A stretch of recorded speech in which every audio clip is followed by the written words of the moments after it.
Hey y'all, welcome back to our very bookish channel, and welcome to another viral book video. In these videos, we both read the same book that's going viral, and we give you two different opinions, Jen's opinion and my opinion, and we try to keep these videos very short, so we do it in under 10 minutes. So you can get two opinions of a viral book in under 10 minutes, and in this episode, we are going to be talking about Yesteryear, and I can almost guarantee you we're going to have different takes on this book because it's general fiction.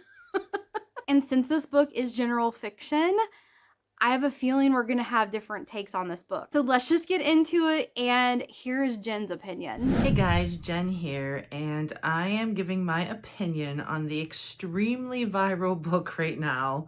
I feel like it's everywhere. I'm seeing the author everywhere, and that's Yesteryear by Caro Burke. I had wanted to read this book for a while. I had it in the most anticipated March and April, and I didn't get a chance to read it to do an ARC review. I was behind on books, and I ended up reading it after it was released, actually. And I'm a little conflicted on this book. It is a very dark book. And I don't know if I realized that when I had wanted to read it. It just sounded like an interesting premise. I thought there could possibly be like magical realism going on, or I didn't know what was going to happen to have this social media influencer who's trying to show a pioneer perfect family life where she's living on a farm and, you know, the picture perfect social media mom and family, how she would one day wake up and be in the 1800s trying to live under those elements. You do get an answer. I'm not going to spoil anything, obviously. I feel like the overall tone of this book is just very dark, and it's always hard to really like books when they are dark books. I do like how it was done in terms of the, I guess you would call it a twist. But the thing that's bothering me and why I'm so conflicted, I was reminded of the Ashley Winstead book that we had done. It was, I think, last year at this point, which is kind of crazy. It's been that long. When it feels like it's based on something real life, Ashley Winstead, I felt like very much had so many parallels and specifics to the Idaho 4 murder. And in this one, I feel like there are several things that made me think of the mom and influencer Ruby Franke.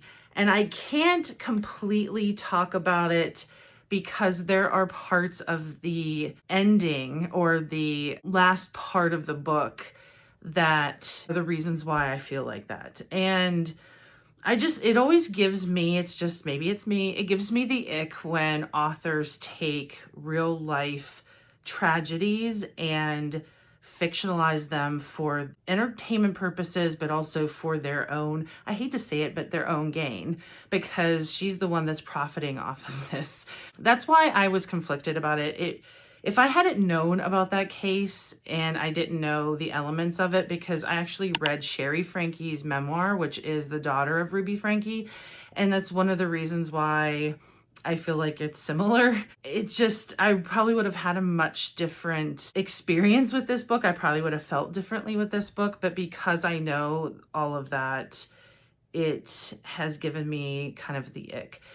I do like it's not exactly like the Ruby Franke story. It definitely has a lot of fictionalized elements. I think the twist is not necessarily like Ruby Franke, and you do see a lot of like dark elements when it comes to what's going on, which is kind of similar to Ruby Franke, but I don't know. We're not in Ruby Franke's head, so we don't know if any of that were necessarily true or if how it happened in the book is what happened with Ruby Franke. I don't know. But I do think it's an interesting book, an interesting premise. If that kind of stuff doesn't bother you and you really like dark fiction that takes you on a very interesting ride, I would say it's definitely unique. Then this would be a book for you. I don't know how much I feel like I loved this book. But I do think it was interesting. I did appreciate how they did the twist, and it had me riveted to the story, even knowing Ruby Frankie, because I didn't think of it the whole time. It hit me more towards the very end. I would say like the last 10%-ish. I started to see so many parallels, and there are reasons why. If you're familiar with Ruby Frankie and you read this book, I would love to hear your thoughts in the comments, or message us if you don't want to put any spoilers in the comments. That is my opinion on this viral book, Yesteryear. All right, y'all. So, good news on this one, I guess. I didn't DNF it. I did not DNF it. That's 2 general fiction books that I've read for this series that I have not DNF'd, okay? The last general fiction that we read for this series was Wild Dark Shore. You can check that video out if you want. And then now we're reading Yesteryear, both of these general fiction books. General fiction is not my favorite genre by any stretch of the imagination. Jen really loves general fiction a lot more than me. Also, I have noticed general fiction books getting an increase in popularity. I have seen a lot more of general fiction books talked about around YouTube. Yesteryear is one. And there's a book called The Correspondent, that's one. And I have heard people saying that they're really getting into general fiction. It feels like the book genre's popularities kind of ebb and flow, and the pendulum for general fiction is swinging back into the more popular direction. So there probably might be maybe more general fiction books that we discuss in this series that are going viral. And I gotta be honest with y'all, I find these books just okay. I have to say that of the 3 general fiction books I've read in the recent past, Yesteryear has been my favorite. It did keep my attention the longest. However, by the end of the book, I was really ready to let this book go. I was just trying to read it at the end just to get to the end. The ending was good. I do feel satisfied with the ending, and I don't always like the way that this book ended. That trope, that twist doesn't always sit well with me. But for this book, it worked. I'm giving the book 3 stars on Goodreads because I feel like it was middle of the road book for me.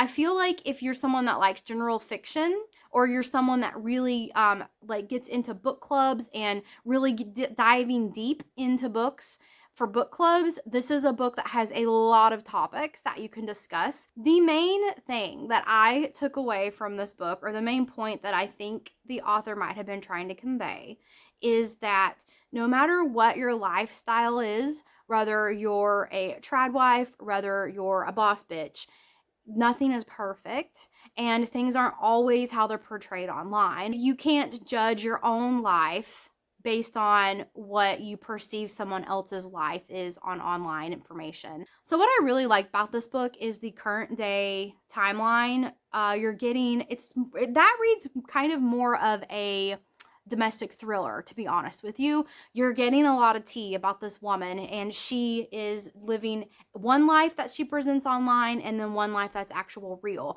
And it's kind of, I would say, juicy. You know, like it reads more of a thriller type read. And then the past timeline is also kind of interesting, but it's interesting in the fact that of some of the things that happen to her. She gets hurt. The kids are very different. In the past timeline, you can really see that the people around her think that she's crazy. So I kind of liked the 2 different timelines for those 2 different reasons, but my favorite timeline was the present timeline, as usual. I generally like the more present timelines when there's a past and present timelines in books. And like I said, the ending I think was satisfying for me. It was a good way to end the book. But I will admit, like the last, I would say 50 to 80% of the book, I was a little bored. That's my problem with general fiction. They start off okay, I'm open-minded, I'm absorbing the story, just kind of get this story in my head, and then by the end of the book, I'm just ready for it to be over. I'm tired, I'm bored, I'm done with it. And I did listen to this book on audio, so that helped. I think if I had to physically read this book like pages, I would probably have DNF'd the book, because I wouldn't have wanted to spend my time reading the pages in that 50 to 80% time frame of the book, because I would have just felt like I would have given up, like I didn't care. So that is my opinion on this book. Let us know if you read it, what you think in the comments, and thanks for watching, guys. Until next time.